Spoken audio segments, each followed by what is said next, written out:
아나운서 김윤지였습니다. KBS.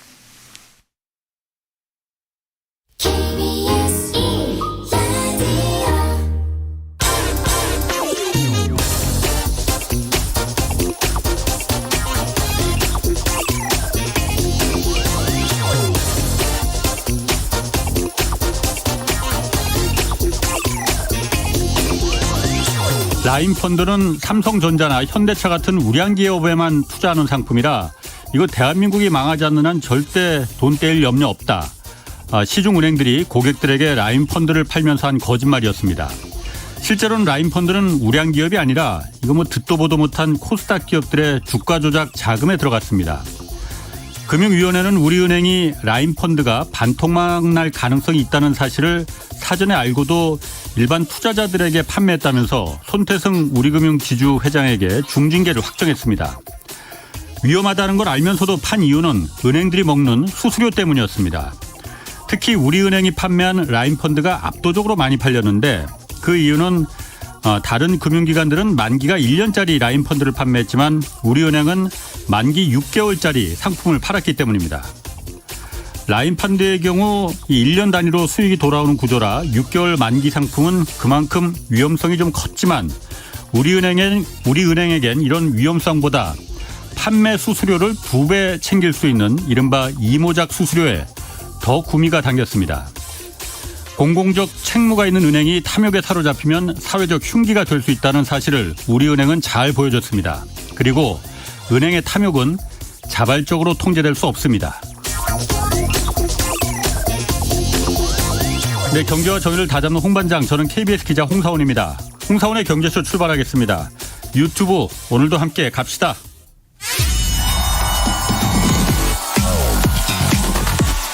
대한민국 경제 오디션 메가 경제스타 K.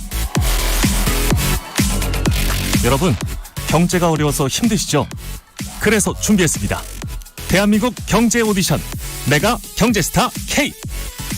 힘든 경제 상황을 이겨낸 감동 스토리, 우리 가정의 특별한 경제 공부법, 슬기로운 투자 아이디어, 경제와 관련된 이야기라면 모두 환영합니다.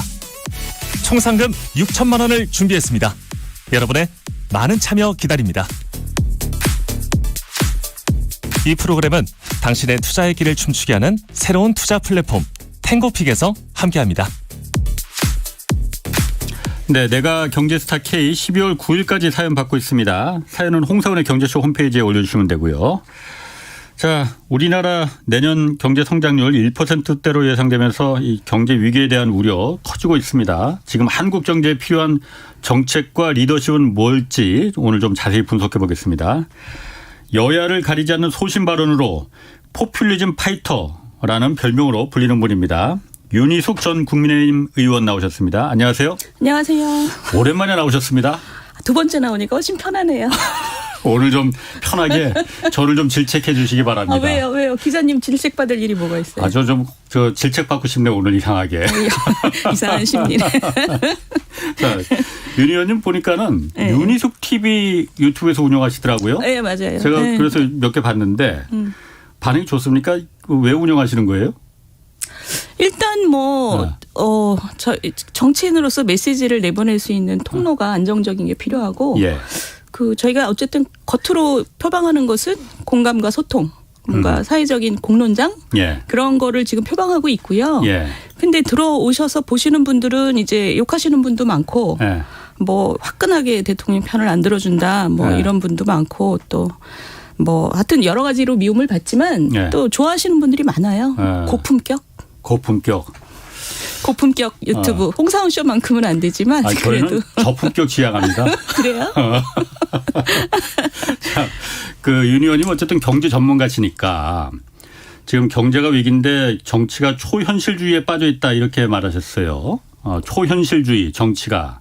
그래서 경제를 지금 위협하고 있다 이 의미로 저는 해석이 되더라고요. 어떤 의미로 말하신 겁니까?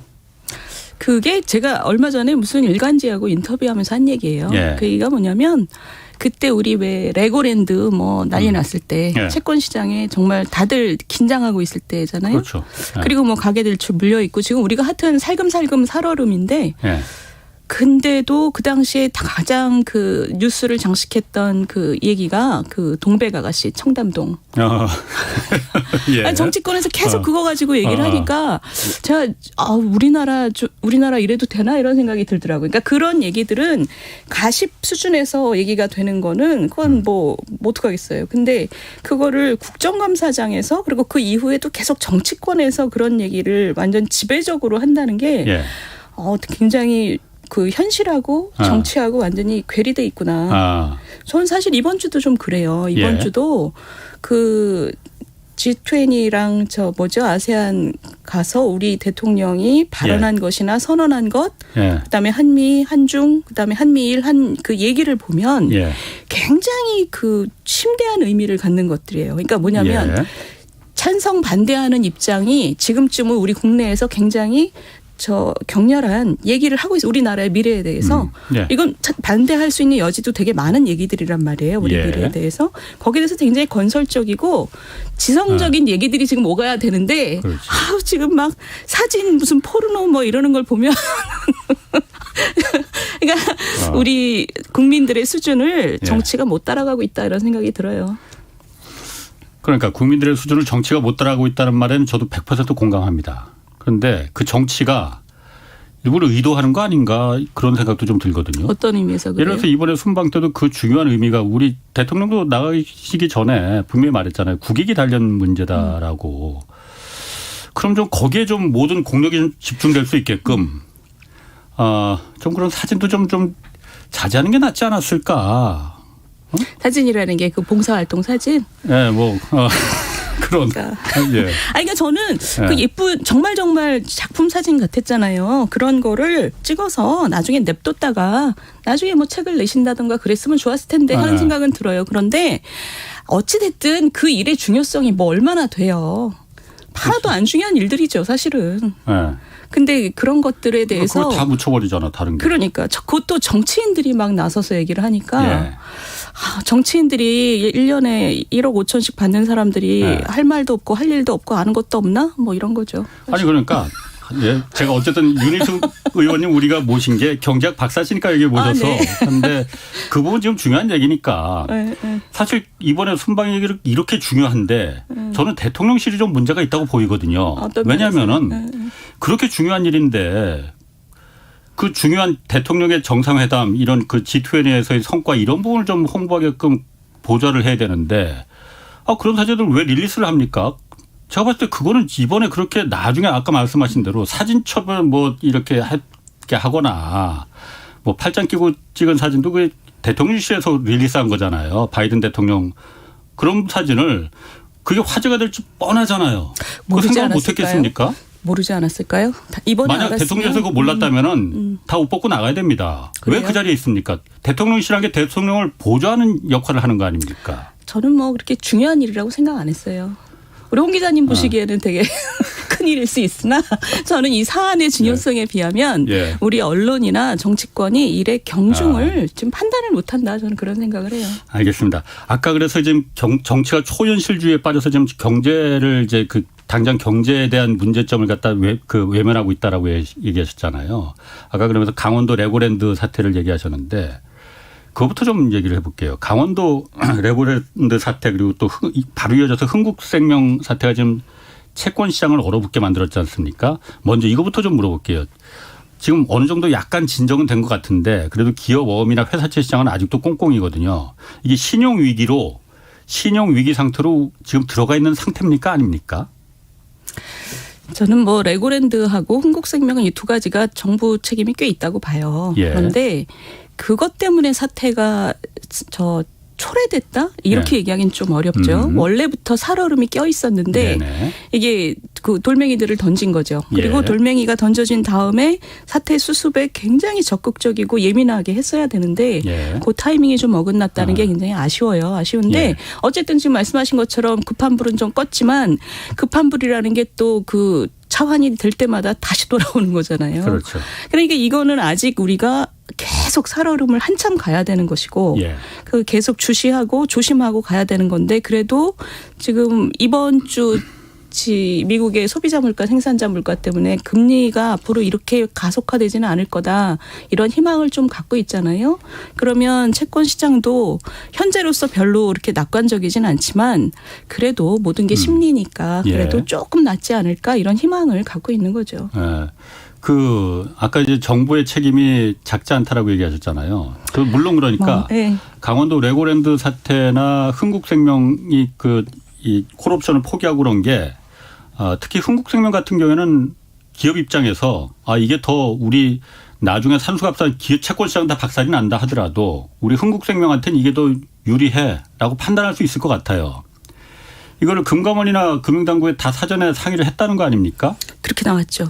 아니 실제로 상의했어요. 그래서 금융위에서 보도자료를 냈으니까 상의했는데 그냥 용인해 줬다. 흥국생명의 일이니까.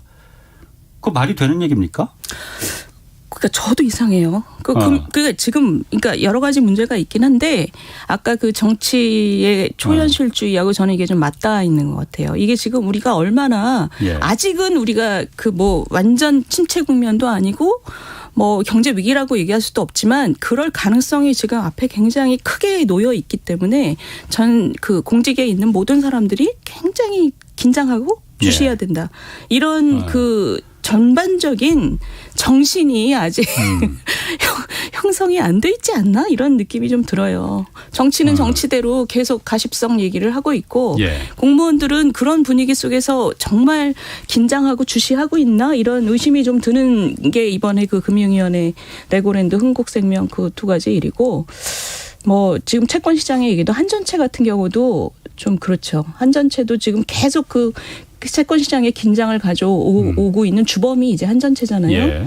근데 그렇다고 한전에 대해서 우리가 지금 적자를 줄이기 위한 정부가 국민들에게 뚜렷한 메시지가 나온 게 별로 없어요. 그렇죠. 그러니까 뭐냐면 전기 수요를 줄이고 그리고 전기 요금도 지금처럼 찔끔이 아니라 훨씬 더 올릴 수밖에 없는 상황이라는 그런 메시지를 국민들한테 저는 뚜렷하게 내야 된다고 생각해요. 당연합니다. 국민들 설득시켜야 됩니다. 그럼요. 예를 들면 유럽은 지금 국가가 무슨 샤워를 2분 만에 끝내라 이런 가이드라인을 하는 나라도 있다는 거잖아요. 근데 우리는 아직 이런 것에 대해서 정부가 어떤 메시지를 안 내고 있어요. 오히려 언론들이 지금 나서서 전기 아껴 쓰자 이런 얘기를 하고 있거든요. 그래서 정부가 지금 좀 뚜렷한 방향의식을 가지고 국민들한테 본인들도 굉장히 헌신하고 긴장할 테니 국민들께도 이해를 구하고 고통 분담을 합시다. 이런 메시지가 저는 좀 나왔으면 좋겠어요.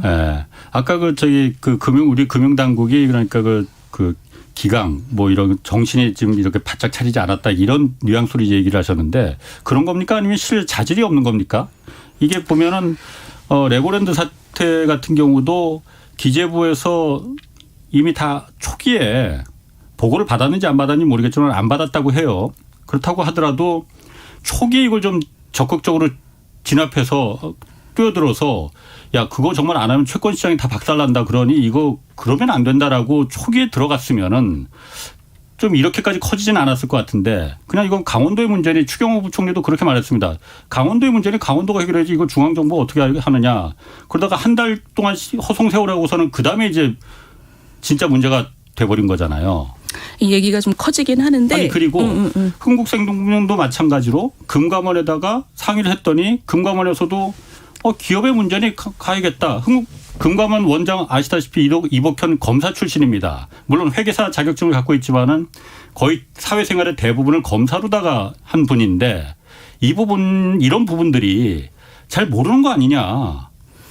저는 제가 아까 공무원들이 충분히 긴장하고 정말 자기의 더듬이를 다 여기다가 쏟고 있느냐에 대한 의심은 좀 있다고 했는데 지금 말씀하신 자질의 문제보다는 구조의 문제가 크다는 생각을 제가 보통 때도 해요. 뭐냐면 공무원 사회는 일이 터지기 전에 먼저 설치면 혼나는 구조예요. 아, 그래요? 이때까지 그랬죠. 항상. 우리가 개발 시대 이후로 공무원 사회라는 게 모든 인센티브 구조가 먼저 막 일어나서 일을 설치고 적극적으로 하면 적극 행정을 하면 예방이라는 게 그렇잖아요. 예방하기 위해서 지금 이게 필요하다고 얘기해도 예방이라는 게 일이 안 생기면 그냥 아무 티가 안 나는 거잖아요. 그러니까 어떤 조치를 할 때 국민들이 별로 좋아하지 않을 만한 조치, 돈을 많이 써야 되는 조치 이런 거는 늦게 대응하죠. 그러니까 그거는 우리나라 아주 고유한 문제예요. 수십 년 동안 좀 계속 그 지적이 되어 온 그게 이제 공무원의 임용과 승진과 모든 문제하고 얽혀 있는 문제인데 그 얘기는 지금 여기서 하면 너무 큰 얘기고 그렇지만 그런 얘기를 옆으로 잠깐 치워놓는다 하더라도 지금 이런 긴장 상황에서 충분히 긴장했느냐에 대한 의혹은 저는 좀 있어요. 충분히 긴장을 더 해야 된다. 더 해야 된다. 그러려면 나라의 기강이 정치권부터 이런 것에 대해서 훨씬 더 정책적인 문제에 역량을 집중하는 그런 분위기가 형성이 돼야 된다. 맞습니다. 그리고 아까도 잠깐 말씀하셨지만은 한전의 그 회사채가 워낙 채권 시장을 다 블랙홀처럼 빨아들이다 보니까 근본적인 문제는 이제 거기서부터 이제 출발해서 살얼음판이 됐는데 레고랜드나 흥국생명이 거기다 이제 기름을 끼얹은 거잖아요. 그럼 국가가 떳떳하게 설득을 해야 됩니다. 국민들을. 전 정부도 마찬가지고 이번 정부도 마찬가지고 올릴 필요가 있으면은 올려야 된다고 얘기를 해야죠. 물론 맞습니다. 물론 전기료 제가 경제쇼에서도 몇 번 말했지만은 일반 가정 수요 전기료보다도 맞습니다. 사실 산업용 전기료 뭐 똑같이 비싸다고 하지만은 산업용 전기료 우리나라 잘 아다시피 누진제가 없습니다. 일반 가정용 전기료가 비싼 거는 누진제 때문에 비싼 거거든요. 왜 삼성전자, 현대제철, 현대자동차가 쓰는 안 그래도 분기당 이익이 조 단위로 나눈 회사들의 전기요금을 왜 우리가 뭐 이렇게 보조해 줘야 되느냐.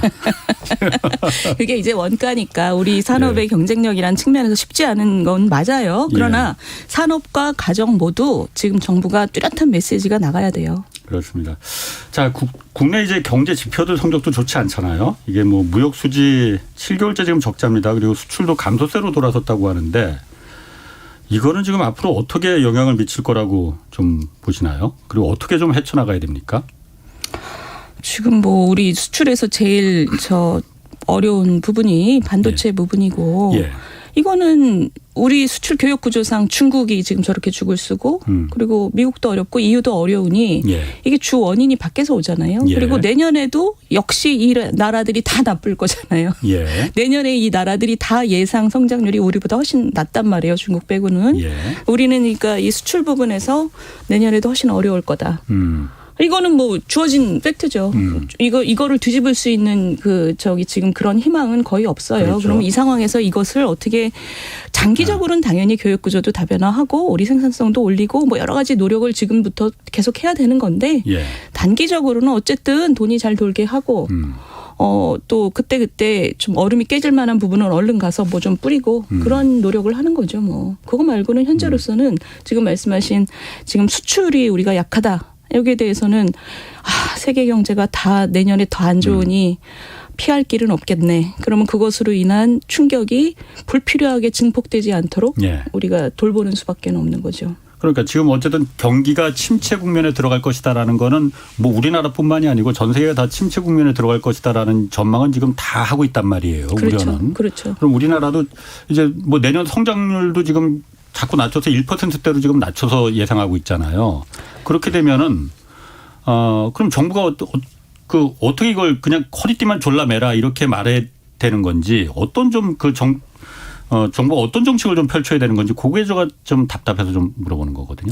근데 묘수는 없어요. 묘수는. 지금 상황은 어떤 상황이냐면 올 1년은 내년 아주 희망적으로 얘기하면 내년 상반기? 아니 그렇지만 내년 하반기까지 갈 거라고 예상이 되죠 지금.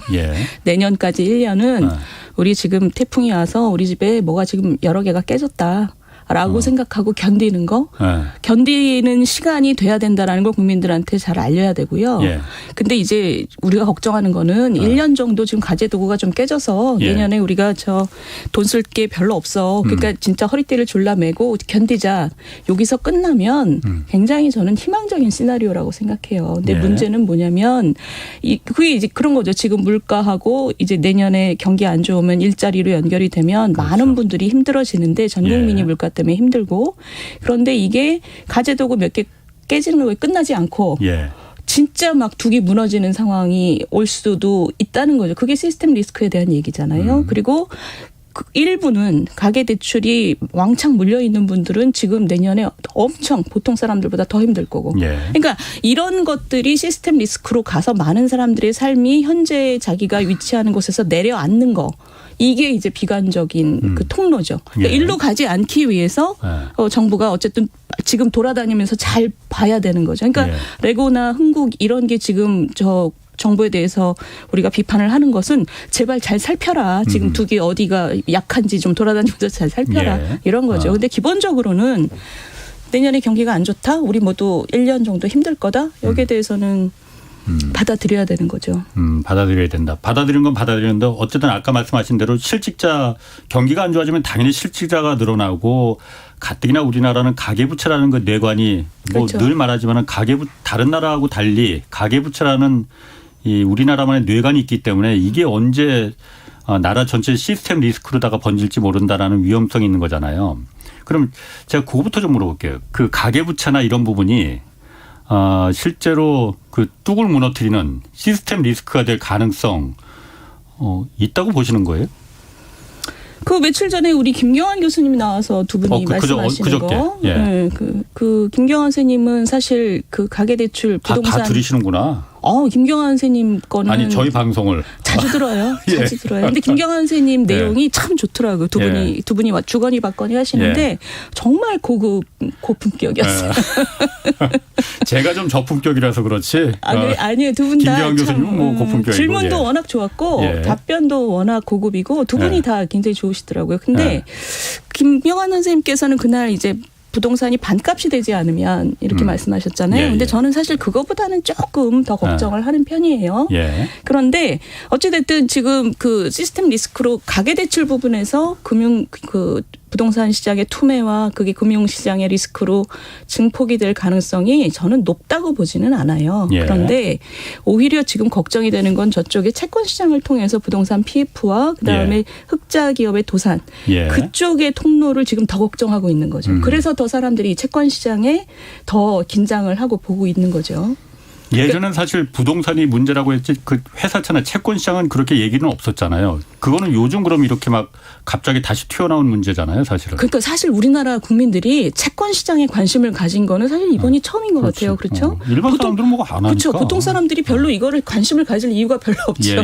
근데 그거는 뭐 경제 상황이 달라진 것도 있지만 우리 국민들이 점점 더 엄청나게 경제 지식이 높아지고 있는 것도 있어요. 이런 프로들 때문에. 예전에는 그냥 기업들 돈이 안 도네 이 정도였는데 요즘에 굉장히 디테일하게 이제 우리가 이거를 보고 있잖아요. 그래서 어쨌든 지금 보면 우리나라의 기업의 그 수익성이 안 좋은 기업이 많고 그 구조조정이 지연돼서 망해야 될 그러니까 망하는 게 자연스럽고 그 자원이 다른 곳으로 가는 게 자연스럽지만 그 어떤 정책적인 지원이나 이런 것 때문에 그게 활발하게 구조조정이 안 되는 부분이 있다는 거는 우리 경제의 약점 중에 하나였죠. 근데 지금 우리가 걱정하는 거는 이게 아주 질서 있게 정말 그 장기적으로도 별로 전망이 없는 기업이 망하는 거는 사실 경제 전체로 봤을 때는 시스템 리스크를 걱정할 필요는 없는데 올 1, 2년 굉장히 적자가 많지만 그래도 장기적으로 괜찮은 기업들 또는 흑자 기업인데 지금 회사채가 안 돌아서 지금 이러는 기업들 이런 기업들이 이제 도산을 할까 봐 우리가 걱정을 하는 거죠. 그러니까 그런 흑자 도산 뭐 이런 게 사실 IMF 때도 다 그런 거였잖아요. 기업이 당장 돌아오는 이자 뭐 이유는 많이 남는데 이자 못 갚아서 어쩔 수 없이 이제 부도내버리고 도산하는 기업 그런 것 때문에 이제 그런 게 일어날까 봐 우리가 지금 초긴장을 하고 있는 거죠. 마음속에서. 아까 우리 기자님 말씀하신 것처럼 그 자꾸 저거잖아요. 1.8% 1%대라고 하지만 성장률 내년 성장률이 1.8%라는 것을 생각해 보세요. 잠재 성장률이 우리가 지금 2% 얘기하잖아요. 잠재 성장률 2%인데 성장률이 1.8%는 굉장히 그 나쁜 뉴스는 아니에요, 사실은. 양호한 겁니까, 그 정도면? 그런데 그렇게 얘기할 수가 없는 게 우리의 이런 약한 고리들이 터질까 봐 걱정하는 거죠. 약한 고리들이 터지지만 않으면 그 정도면 잠재 성장률보다 조금 낮은 거. 그 갭 때문에 힘들어지는 부분들이 있지만 그게 뭐 경제 전체가 위기라고 얘기할 수준은 아니죠. 그럼 아까 잠깐 어쨌든 어려운 분들이 굉장히 많아질 겁니다. 특히 지금 어려운 계층은 더 어려워질 가능성이 높고 그냥 손드는 경우도 수도 없이 많이 나올 것 같고 그러면은 누구나 내년에 이제 경기가 침체된다고 하니까 다 다들 투자도 안 하려고 하고 돈도 안 쓰려고 하고 누구나 다 지갑을 닫으려고 할 거란 말이에요. 그럼 거기서 제일 어려워지는 건 진짜 어려운 계층들이거든요. 경제적인 약자 계층들이 더 어려워지는 거잖아요.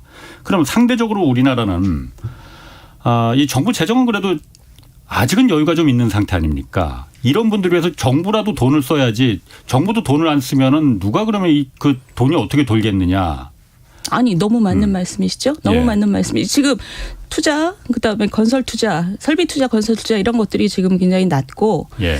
그게 지금 안 되면 내년에 이게 결국은 일자리로 충격이 전이되잖아요. 예. 그러면 이제 어려운 사람들이 더 어려워지는데 그거를 위한 재정적인 총알은 지금 갖고 있어야죠. 예.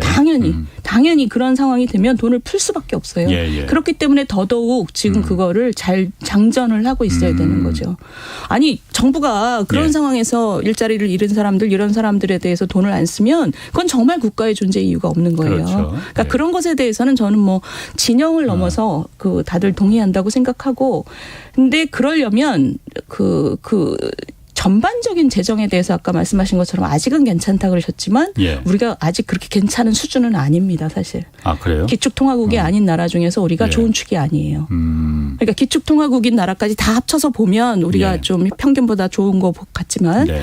기축통화가 아니면 우리는 사실 그렇게 좋은 나라는 아니고 그리고 문재인 정부 동안 코로나 이전에도 재정이 너무 많이 썼고 재정을 예. 코로나 이후에는 뭐 필요해서 쓴 거니까 그래서 그동안 굉장히 나빠졌죠. 그러니까 예. 한 정부 5년 동안 국가 채무가 지금 뭐 400조 늘었으니까 예. 우리가 지금 숫자가 그렇게 좋지는 않아요. 그러나 좋지 않아도 예. 경제 위기가 와서 사람들이 대량으로 실업이 발생하면 그럴 때 쓰라고 재정이 있는 거예요. 그렇죠.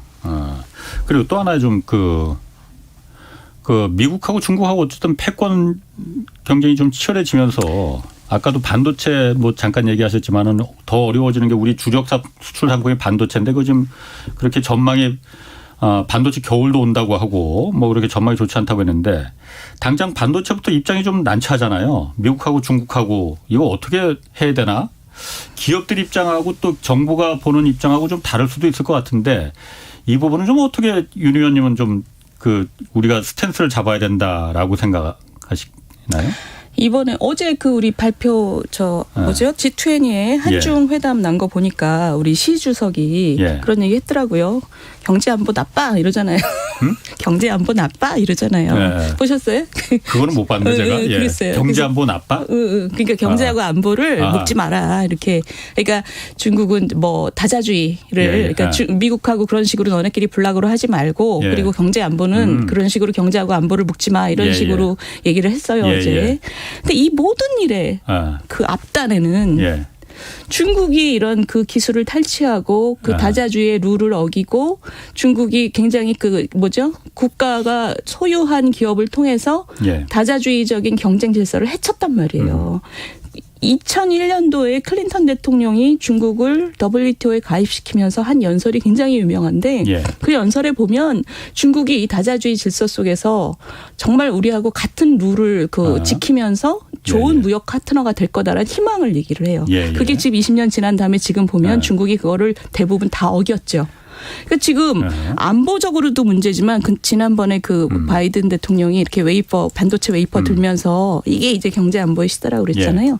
그거를 부정하긴 저는 되게 어렵다고 봐요. 그러니까 경제하고 안보가 왜냐하면 최첨단의 기술이라는 게 반도체를 통해서 이런 뭐랄까요? 이 경제적인 문제하고 안보적인 기술하고 이제는 분리가 안 되는 시대가 됐다는 거잖아요.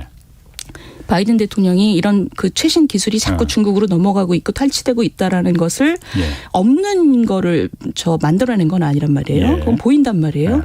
그리고 더더군다나 미국하고 중국의 패권 전쟁이라는 게 지금 굉장히 심화되고 있고. 근데 우리 입장에서는 뭐냐? 우리 입장에서는 저는 상당히 이게 명확해 보이는 게 중국하고 러시아가 북한 편을 지금 들고 있단 말이에요. 지난 3월에 유엔에서 북한이 ICBM 쐈을 때 제재 심화한다고 했을 때 북한하고 러시아가 북한을 보호했고 그리고 북한은 그 틈을 파고들어서 지금 미사일을 우리 남쪽에다 대고 지금 불꽃놀이 하는 것처럼 쏘고 있단 말이에요. 예. 그러면 이런 상황에서는 우리가 미국하고 안보 문제로 점점 더 밀착될 수밖에 없는 거고, 그리고 저는 어제 굉장히 재밌다고 생각했던 게 중국이 우리 대통령하고의 회담 동안 예.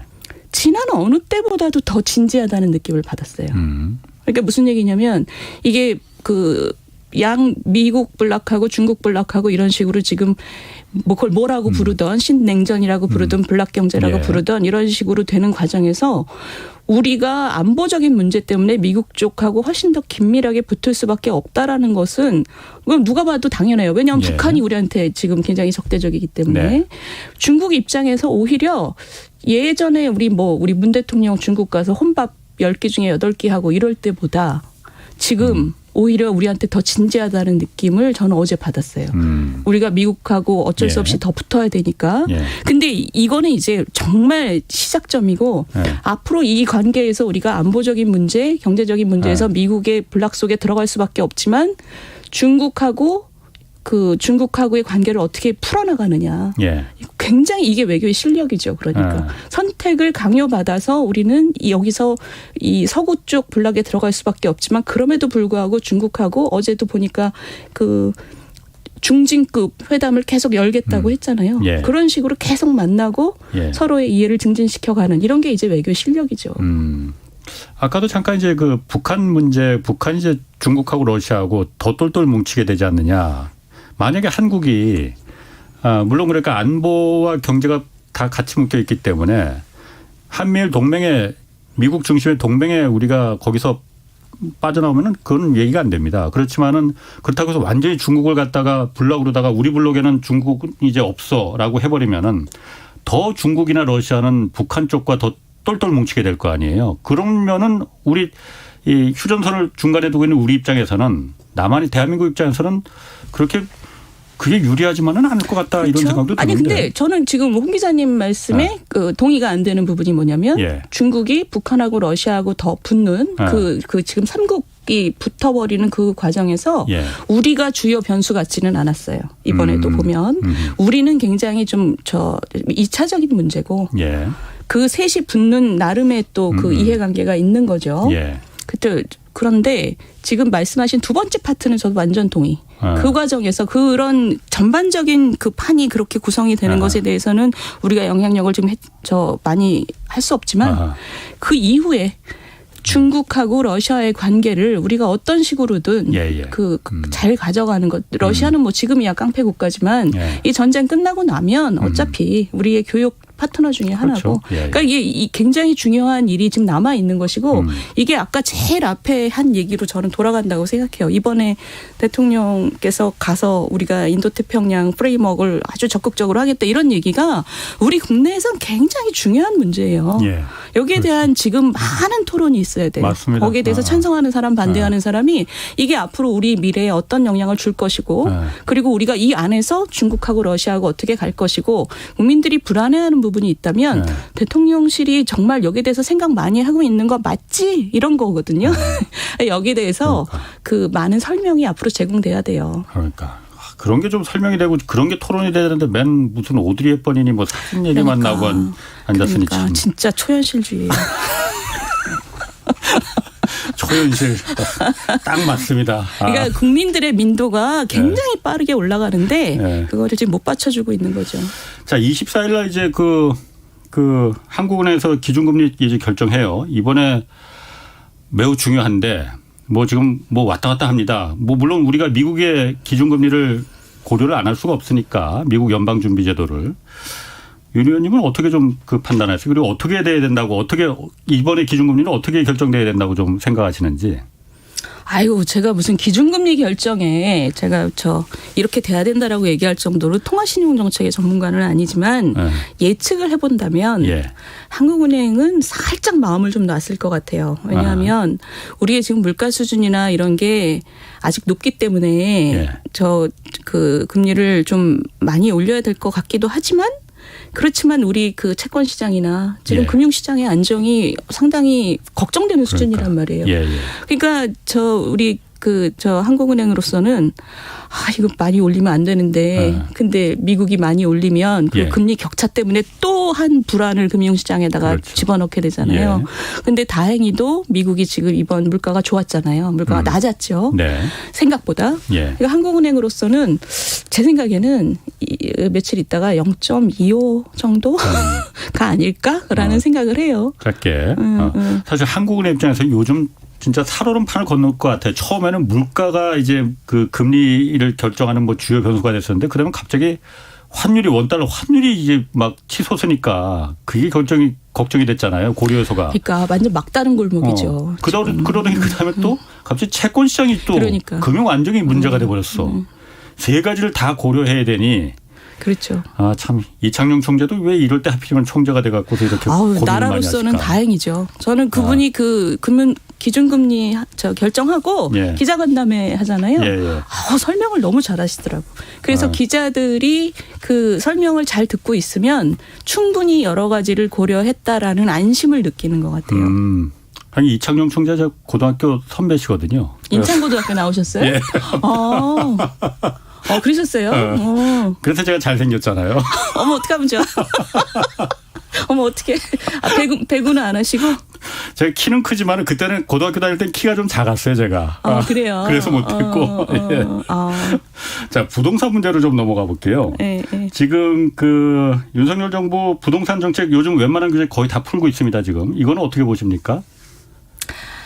풀어야 되겠죠. 거기다가 푼다고 약속했고 푼다고 약속했는데 언제 푸느냐의 문제가 있었는데 저는 사실은 푸는 속도가 좀 늦지 않았나 싶어요. 아까 제가 늦었다? 금융위원회에 대한 그 불만하고 국토부에 대한 불만이 제가 좀 살짝 섞여 있어요. 그래서 이 규제를 푸는 것이 왜냐하면 거래 절벽을 걱정한 지 꽤 됐는데 굉장히 천천히 소극적으로 푼다는 느낌. 그게 아까 제가 말씀드린 공직사회에서 먼저 설치면 정을 맞게 돼 있기 때문에 상당히 적극 행정이 아니라 적극 행정하면 상을 줘요 우리나라는. 왜냐하면 다들 적극 행정을 안 하기 때문에. 그래서 소극 행정을 지금 하고 있는 것에 대해서 저는 살짝 좀 불만이 있어요. 근데 어쨌든 지금 이거라도 풀어서 그래도 좀 다행인데 문제는 그 부동산 시장에 대한 사람들의 불안이 이미 많이 올라 있고 금융시장 자체가 지금 불안하고 그래서 그 효과가 어느 정도 날지에 대해서 좀 더 잘 봐야 되는 거죠. 그러면은 그 지금 거래 절벽이라서 이 부분이 너무 거래가 없으면은 집값이 너무 경착륙돼서 떨어지기 때문에 그래서 규제라도 풀어서 좀 그 거래를 활성화해야 된다. 그 부분을 이제 더 일찍 풀었어야 된다는 의미는 그 의미이신 거죠? 그렇죠. 그러니까 거래 절벽이라는 게 이제 투매와 급락 그리고 시스템 리스크 이거를 우리가 걱정하는 거잖아요. 근데 그런 거래 절벽이라는 얘기가 시장초 나오기 시작했을 때 그때 조금씩 더 서서히 그러니까 지속적으로 풀었으면 좋았을 텐데 그런 얘기가 너무 많이 지금 되고 내년에 뭐 집값이 뭐 반토막이 나네 이런 유튜브에서 자극적인 얘기들이 되게 많잖아요. 그런 얘기를 막 하는 과정에서는 거래가 더 일어나지 않죠. 지금 그런 상황이잖아요. 그러니까 지금 어쩔 수 없이 거래를 규제를 풀게 된 거죠.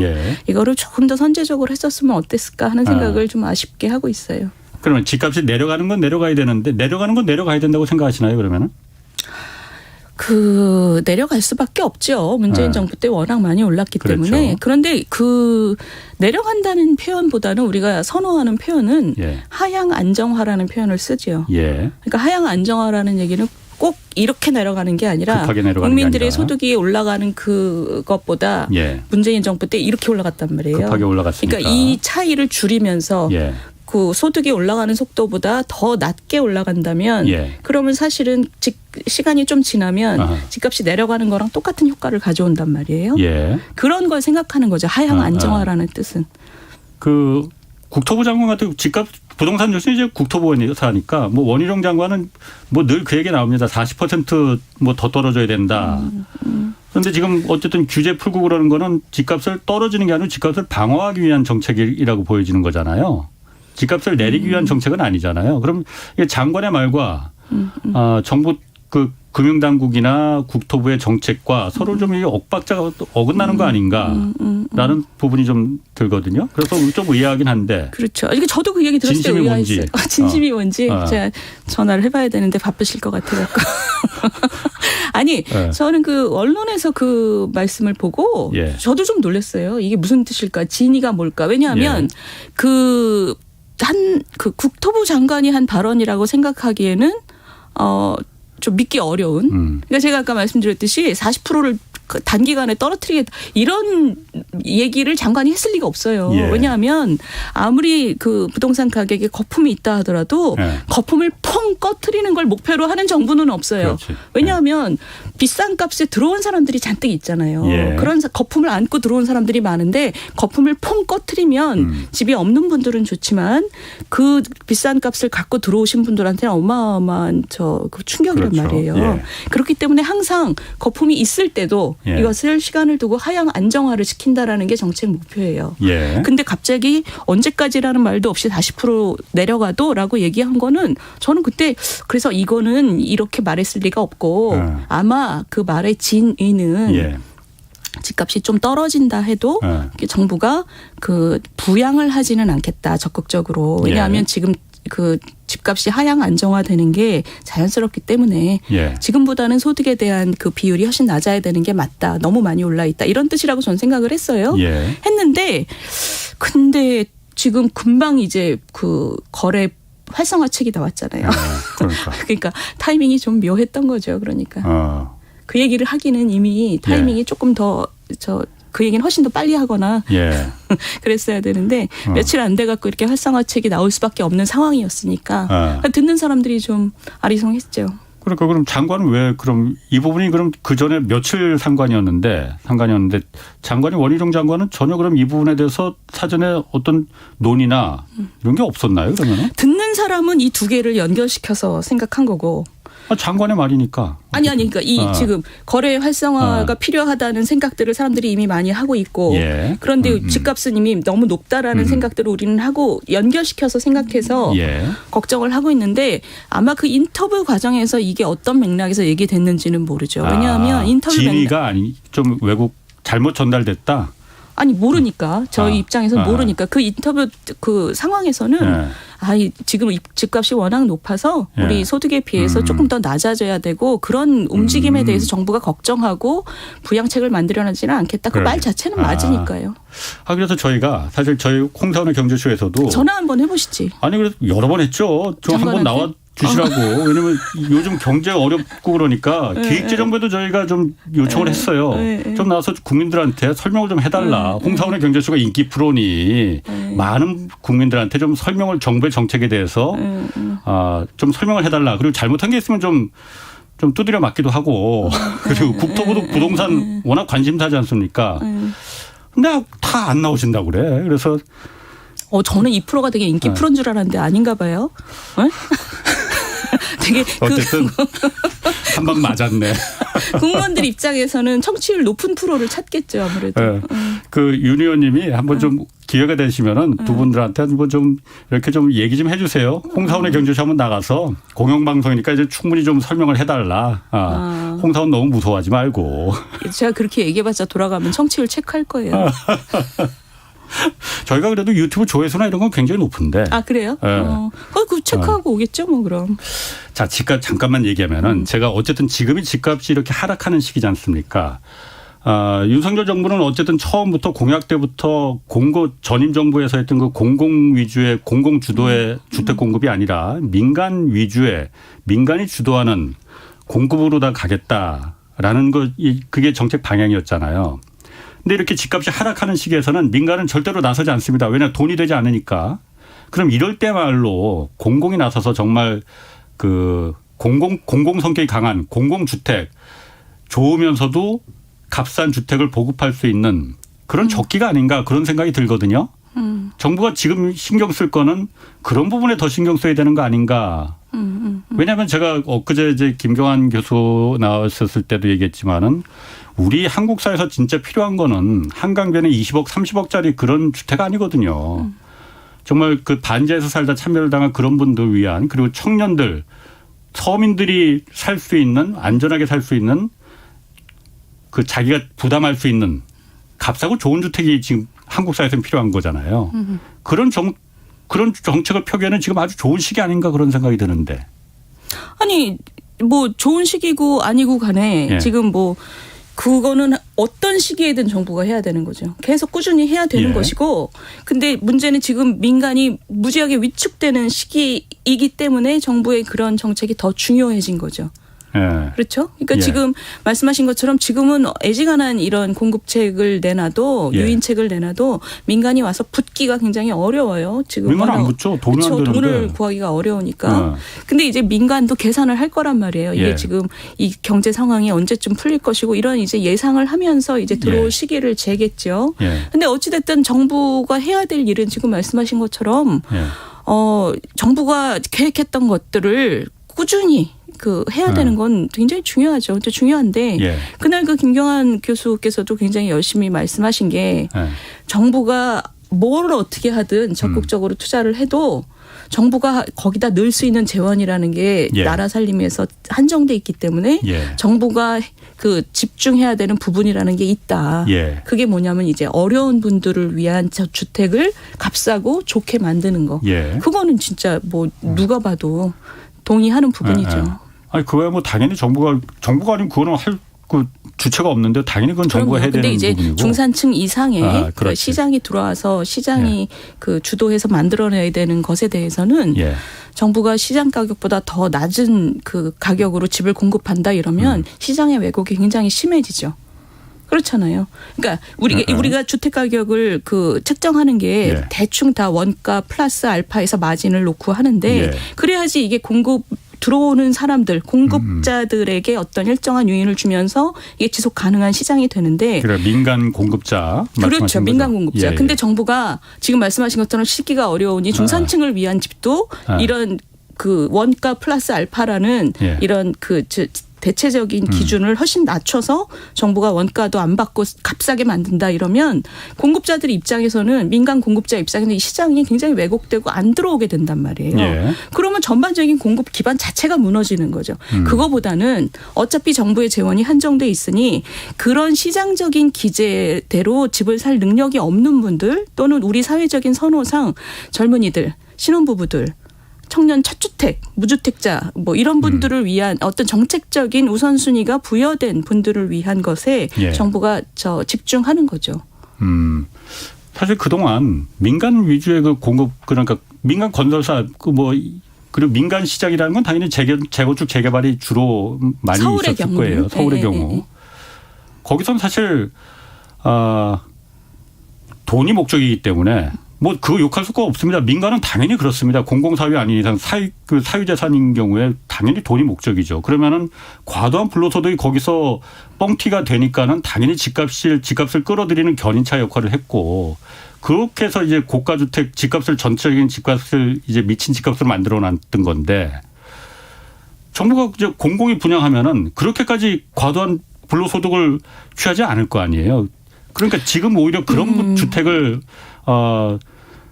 민간이 따라오지 못한다 하더라도 정부는 그게 시장 왜곡이라고 봐야 되는 건지 저는 그렇게 그러니까 그건 좀 약간 다른 얘기고 재건축 재개발에 우리 홍 기자님 사시는 서초구 같은 경우에 거기서 왜 과도한 불로소득이 왜 발생하겠어요? 그것은 주로 이제 용적률을 높이고 고도를 높이기 때문이잖아요.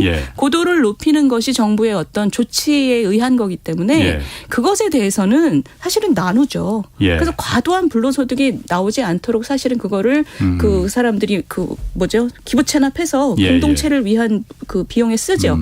그 선이 어디냐 이것에 대해서는 뭐 정부하고 조합 간에 굉장히 줄다리기가 있지만 과도한 불로소득이 나타나게 하면 안 되죠. 근데 그럼에도 불구하고 나타나는 곳은 어떤 곳이냐. 분양가를 규제를 해서 맨 첫 사람들이 그걸 받게 돼 있죠. 시장 가격보다 훨씬 더 낮은 가격에 가져갈 수 있으니까. 로또로. 그렇죠. 로또가 지금 서초구에 있는 많은 아파트들이 수분양자가 로또를 갖게 되는 구조이기 때문에 그건 규제의 문제지 재건축 재개발 일반의 문제라고 보기는 어려워요. 그렇군요. 자 이제 윤석열 정부 취임 6개월 넘어섰습니다. 뭐 하여튼 경제 정책에 대해서 국민들 신뢰 어떻게 얻어야 하는 건지 좀 마지막으로 한 말씀만 좀 해주신다면 좀 어떨까요? 오늘 우리 계속 그 얘기한 거잖아요. 네. 그렇지만 요 종합적으로 종합적으로 우리가 오늘 얘기한 거를 종합적으로 얘기하자면 네. 첫 번째 지금 상황이 엄중하다는 것을 국민들이 알고 있고 이 삶으로 알고 있어요 이미. 예. 근데 거기서 굉장히 괴리된 방식으로 엄중하지 않은 모습을 보이는 것들이 있단 말이에요. 예. 정말 헌신적으로 이 상황의 엄중함에 우리가 온 신경을 쓰고 있다. 이런 걸 국민들한테 믿음을 얻어야 되고요. 예. 두 번째는 어려운 결정이지만 우리가 장기적으로 갑니다. 예를 들면 에너지 가격 같은 경우. 예. 그런 뚜렷한 방향성을 똑바로 메시지를 내야 된다고 생각해요. 국민들이 저 사람들이 하기 어려운 얘기도 지금 우리한테 고통을 분담하자고 하면서 하는구나. 이게 신뢰를 얻는 길일 거라고 생각을 해요. 맞습니다. 자, 윤희숙 전 국민의힘 의원과 함께했습니다. 고맙습니다. 네, 감사합니다. 내일은 최진영 박사와 윤석열 대통령 아세안 순방이 남긴 것 무엇인지 종합적으로 분석해 보겠습니다. 지금까지 경제와 정의를 다잡는 홍반장 홍사원의 경제쇼였습니다. K 드라마, And the Oscar goes to Parasite. K 무비, Smooth like butter, like K 팝. 세계를 뒤흔들고 있는 K 열풍.